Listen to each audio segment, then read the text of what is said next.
Hello viewers. आज के इस कंप्यूटर बेसिक्स के सेकंड वीडियो में मैं आपसे बात करूंगा जनरेशन्स ऑफ कंप्यूटर की। तो जिन्होंने मेरा कंप्यूटर बेसिक्स का पहला वीडियो नहीं देखा है, मेरे डिस्क्रिप्शन में लिंक गिवन है, उस वीडियो को आप जाके देख लीजिए। और जिन्हें आगे देखना है वो इस वीडियो में जनरेशन्स ऑफ कंप्यूटर के उस पर देख सकते हैं।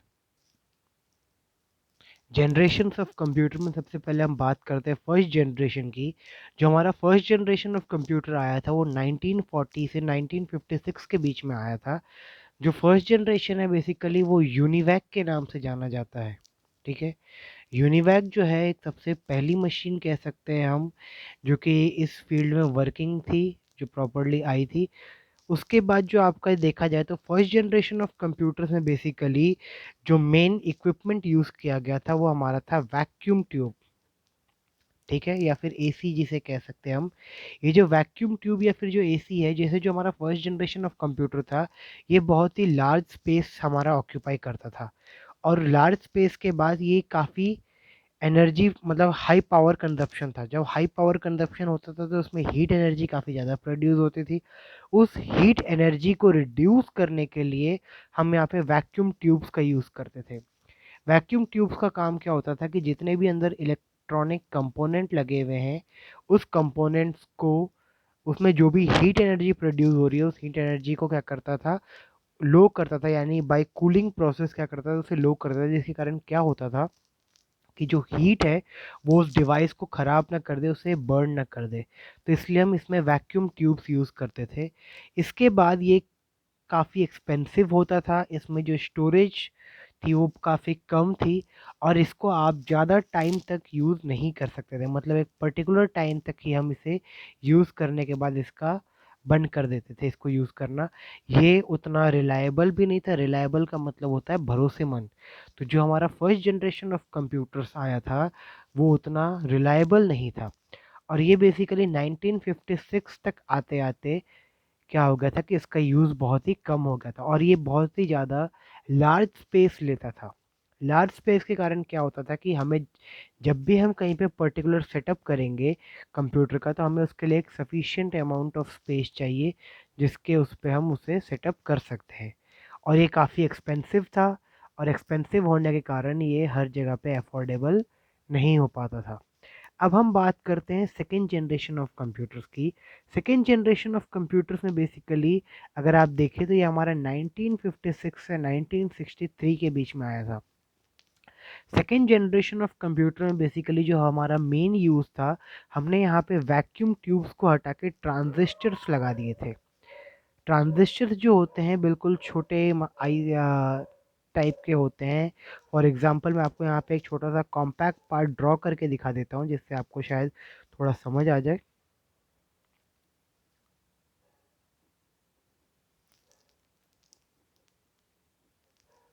एक ऐसे टाइप के पार्ट्स आते थे या फिर डिवाइस, इलेक्ट्रॉनिक डिवाइस आती थी जिसे हम ट्रांजिस्टर्स कहते थे। तो जो हमारा सेकेंड जनरेशन था उसमें क्या था, हम वैक्यूम ट्यूब्स के बदले हम ट्रांजिस्टर्स को यूज़ करते थे।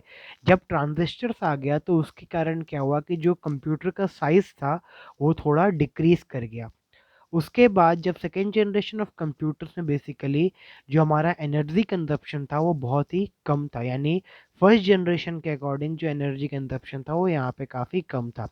उसके बाद जो सेकेंड जनरेशन में एक और नई फीचर जो एड ऑन हुई वो था असेंबली लैंग्वेज या फिर हाई लेवल लैंग्वेज, HLL जिसे कहते हैं। असेंबली लैंग्वेज वो लैंग्वेज होता है जो कि हमारा क्या करता है, एक लैंग्वेज से बाइनरी लैंग्वेज में कन्वर्ट करता है। यानी एक ऐसी लैंग्वेज जो कि पर्टिकुलर इंस्ट्रक्शन समझ सकती है, उस लैंग्वेज से हमारा वो बाइनरी लैंग्वेज में कन्वर्ट कर देता है। और जो हमारा सेकेंड जनरेशन ऑफ कंप्यूटर था उसकी स्पीड भी, और स्पीड और पोर्टेबिलिटी भी काफ़ी अच्छी थी as compare to first generation. अगर हम फर्स्ट जनरेशन से कंपेयर करते हैं तो जो हमारा सेकेंड जनरेशन ऑफ कंप्यूटर था उसकी स्पीड और पोर्टेबिलिटी काफ़ी अच्छी थी। पोर्टेबिलिटी का बेसिकली मतलब यहाँ पे ये है कि उसे हम कहीं पे भी इजीली पोर्टेबल यानी शिफ्ट कर सकते थे और उसे असेंबल किया जा सकता था। अब इसके डिसएडवांटेज की बात करते हैं। यहाँ पे मैंने डिसएडवांटेज भी लिखे हैं कि जो हमारा सेकेंड जनरेशन ऑफ कंप्यूटर था उस कंप्यूटर में ट्रांजिस्टर्स को कूल करने के लिए हमें कूलिंग सिस्टम चाहिए होता था। उस कूलिंग सिस्टम को बेसिकली हम फ़ैन के उस पे भी हम यूज़ कर सकते थे। यहाँ पे एसी होता था, इसलिए हमारा जो एनर्जी था, जो पावर था, वो बहुत ज़्यादा कंज़्यूम होता था। मगर सेकंड जनरेशन में हम कोई भी छोटा as a part like fan use कर सकते थे। छोटे कॉम्पैक्ट फ़ैन आते हैं, जिसके कारण क्या हो सकता था कि जो हमारा ट्रांजिस्टर था, वो ज़्यादा हीट अप ना हो। सेकेंड जनरेशन ऑफ कंप्यूटर की एक और डिसएडवांटेज ये थी कि इसका जो मेंटेनेंस है वो कांस्टेंट मेंटेनेंस होना चाहिए, यानी हमें उसे टाइम टू टाइम मेंटेन करते रहना पड़ेगा। और उसके बाद जो हमारा सेकेंड जनरेशन ऑफ कंप्यूटर था वो कुछ स्पेसिफिक पर्पस के लिए ही यूज़ किया जा पा रहा था, उसे जनरल पर्पस ऑफ कंप्यूटर के लिए मतलब उतना मॉडिफिकेशन नहीं मिल पाया था। नेक्स्ट हम बात करते हैं थर्ड जनरेशन ऑफ कंप्यूटर्स की।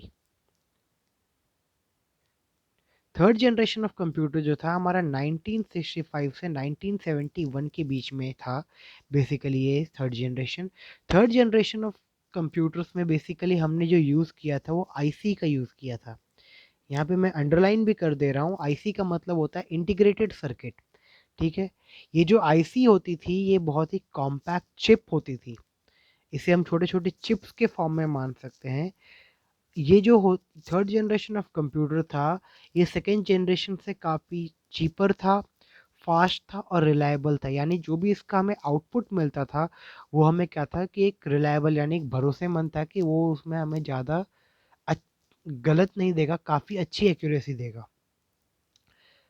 इसका साइज़ भी काफ़ी कॉम्पैक्ट था, यानी अगर हम फर्स्ट जनरेशन और सेकेंड जनरेशन से बात करें, उसके उस टर्म्स में बात करें तो इस ये उन दोनों जनरेशन ऑफ कंप्यूटर से काफ़ी छोटे में आता था और इम्प्रूव परफॉर्मेंस है। यानी अगर हम अभी तक जो हमने दो जनरेशन देखे, उन दोनों जनरेशन में इसकी जो परफॉर्मेंस थी वो काफ़ी अच्छी थी।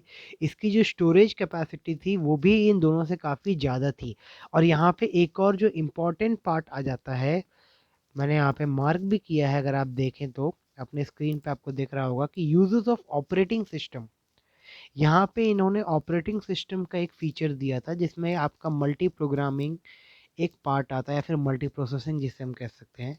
ऑपरेटिंग सिस्टम का यूज़ करने के बाद जो हमारा जो जनरेशन ऑफ कंप्यूटर्स यानी जो एक थर्ड जनरेशन था, इसमें काफ़ी अच्छा यूज़ आ गया था, काफ़ी इजी हो गया था इसको यूज़ करना। मगर इसका एक डिसएडवांटेज भी है बेसिकली कि जो इसका डिज़ाइन और जो मेंटेनेंस है, यानी जो आईसी को जो मैन्युफैक्चर किया जाता है उसकी जो डिज़ाइनिंग होती है वो काफ़ी सोफिस्टिकेटेड थी और इसका जो मेंटेनेंस था उसमें भी काफ़ी प्रॉब्लम आता था। इस आईसी को भी कूल रखने के लिए हमें कुछ कूलिंग सिस्टम की ज़रूरत थी, जैसे हम नॉर्मल फैंस की अगर हम बात करें, कॉम्पैक्ट फैन जो हमारे होते हैं, यहाँ पे अगर मैं आपको लिख भी दे रहा हूँ कॉम्पैक्ट फैंस, जो कि हमारे कंप्यूटर्स वगैरह में यूज़ किए जाते हैं। तो उस टाइप के फैंस के थ्रू हम बेसिकली अपने सिस्टम के इन आईसी ट्रांजिस्टर्स को कूल रख सकते थे। अब मैं आपको next fourth generation of computer के बता रहा हूँ। फोर्थ जनरेशन ऑफ कंप्यूटर जो था बेसिकली वो हमारा 1971 से 1980s के बीच में आया था। फोर्थ जनरेशन ऑफ कंप्यूटर में बेसिकली हमारा माइक्रो प्रोसेसर यूज़ किया जाता था। ये जो माइक्रो प्रोसेसर है वो हमारा एलएसआई और वीएलएसआई में आता था। एलएसआई और वीएलएसआई का मतलब क्या होता है? लार्ज स्केल इंटीग्रेशन,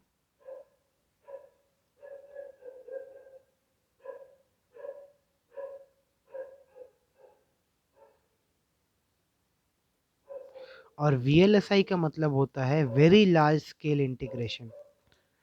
वेरी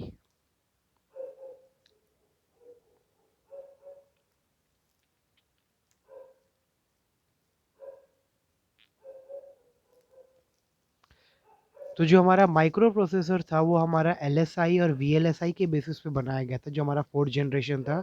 इसमें बेसिकली हमारा जो एलएसआई और जो वीएलएसआई का काम था वो आपका लॉजिकल फंक्शन और अर्थमेटिकल फंक्शन के लिए यूज़ किया जाता था। यानी जो आपका एलएसआई और जो वीएलएसआई है वो लॉजिकल फंक्शन, यानी जो भी हम अपने सिस्टम में लॉजिकल काम करते हैं, लॉजिकल ऑपरेशंस करते हैं, उसके लिए और अर्थमेटिक ऑपरेशंस के लिए यूज़ करते थे। नेक्स्ट इस सिस्टम्स में यहाँ पे जो आपका एक न्यू फीचर था वो बेसिकली जीयूआई था। यानी graphic user interface. Graphic user interface में बेसिकली क्या होता है कि जो हमारा सिस्टम होता है उसको काफ़ी इंटरैक्टिव और फंक्शनैलिटी में काफ़ी इम्प्रूवमेंट की जाती है। तो ये हमारा ग्राफ जीयूआई बेस्ड सिस्टम था और इससे हमारा यूज़र क्या होता है काफ़ी ईज़िली उसके साथ इंटरैक्ट कर पाता है। फिर ये हमारा फास्ट और कॉम्पैक्ट साइज़ था और लो मेंटेनेंस था, यानी ये बहुत फास्ट वर्क करता था, इसकी जो स्पीड थी वो काफ़ी अच्छी थी। साइज़ इसका बाकी सारे जनरेशन से काफ़ी कम था, यानी कॉम्पैक्ट हो गया था और इसकी जो मेंटेनेंस थी वो भी कम थी। और ये जो था ये आपके हर टाइप के हाई लेवल लैंग्वेजेस को यूज़ कर पाता था। यहाँ पे अगर मैं हाई लेवल लैंग्वेज की बात कर रहा हूँ तो हाई लेवल लैंग्वेज का मतलब होता है सिंपल इंग्लिश लैंग्वेज जो हम अपने डे टू डे लाइफ में यूज़ करते हैं, उसे हम कहते हैं हाई लेवल लैंग्वेज। ठीक है, मगर इसमें डिसएडवांटेज ये था कि जो हमारा माइक्रो प्रोसेसर बनाया जाता था उसकी डिज़ाइन और जो फैब्रिकेशन थी वो काफ़ी एडवांस थी, तो उसके लिए हमें उस टाइप के मशीन्स, उस टाइप के इक्विपमेंट्स चाहिए होते थे जिसके थ्रू हम उसे डिज़ाइन कर पाएँ। और यहाँ पे भी जो हमारा माइक्रो प्रोसेसर था उसको हमें कूल करने के लिए कोई भी कूलिंग पैड चाहिए होता था, वो मे बी एसी आप कह लें या फिर कोई भी एयर कंडीशन का मतलब कोई ज़रूरी नहीं कि जो एसी हो उसी की बात की जा रही है, यहाँ पे हम सिंपल कूलिंग फैंस की भी बात कर सकते हैं। ठीक है, और लास्ट में जो आपका है वो है fifth generation of computer. Fifth generation of computer जो कि हमारा 1980 से आज के यानी टिल डेट तक चल रहा है। ये जो हमारा फिफ्थ जनरेशन ऑफ कंप्यूटर है हमारा एआई बेस्ड है। एआई बेस्ड का मतलब होता है आर्टिफिशियल इंटेलिजेंस।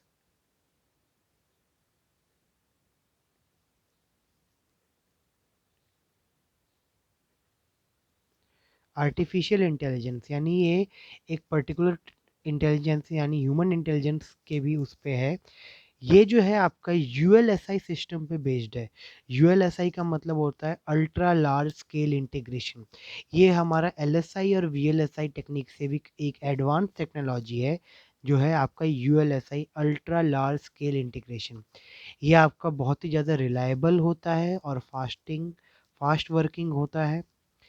इसके जो साइजेस होते हैं वो डिफरेंट होते हैं अकॉर्डिंग टू यूनिक फीचर्स, यानी डिफरेंट साइज़ के अकॉर्डिंग ये डिफरेंट साइज़ होता है वो आपके यूनिक फीचर्स के अकॉर्डिंग बनाया जाता है कि जो हमारा सिस्टम है वो आपको कितने किस फीचर का चाहिए कि क्या फीचर्स आपको उसमें चाहिए, उसके अकॉर्डिंग उसका साइज़ जो होता है वो डिज़ाइन किया जाता है। नेक्स्ट जो हमारा फिफ्थ जनरेशन था इसमें एक और अगर हम देखें खास तो इसमें आपका मल्टीमीडिया यूज़ किया गया था। मल्टीमीडिया बेसिकली जो हम अपने डे टू डे लाइफ में यूज़ देख करते हैं या फिर जो देखते हैं हम बेसिकली इंटरटेनमेंट के पर्पस पे, जैसे हम वीडियोस वगैरह देखते हैं, audios and variety of things. तो ये बेसिकली उस पे और वैरायटी ऑफ कंप्यूटर लैंग्वेजेस आ गए थे यहाँ पे, जैसे सी हो गया, सी प्लस प्लस हो गया, Java, Python, COBOL etcetera and etcetera. तो यहाँ पे हमारे पास काफ़ी सारे लैंग्वेजेस भी आ गए थे। अब इसकी डिसएडवांटेज की बात की जाए तो ये वेरी लो लेवल लैंग्वेज है और इसका सबसे बड़ा डिसएडवांटेज जो है ये आपका ह्यूमन ब्रेन को डल और डूम कर देता है। डल और डूम का मतलब बेसिकली क्या होता है कि जो आज के टाइम पे जितने भी ह्यूमन बीइंग्स हैं वो सब हमारे कंप्यूटर्स पे डिपेंडेंट है, अपने ह्यूमन ब्रेन को उतना यूज़ नहीं कर पाते। हम बेसिकली सोचते हैं कि हमारा जो भी काम है हम अपने कंप्यूटर से ही कर लें, तो बेसिकली यही है। Thank you.